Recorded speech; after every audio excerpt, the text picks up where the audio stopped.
кайгырып капаланба, сезимдерим кайгыга түшүп турган кезим менин, кааласын каалабасын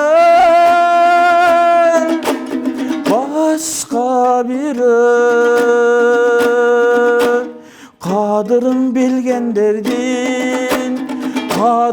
билгендердин эсиндеми.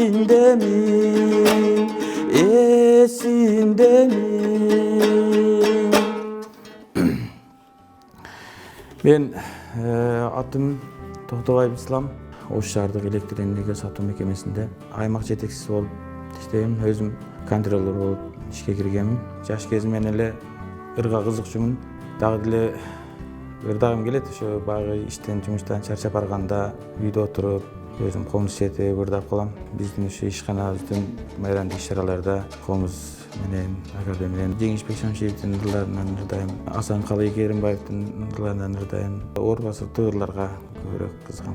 Менин колумда 19 бала иштейт. 23.000 абонентибиз бар. Үйгө барарда, күтүп алар кишинин үйдөрүнө келгенде ишим болсун дегенде ушу менин жумушум абдан балдайм.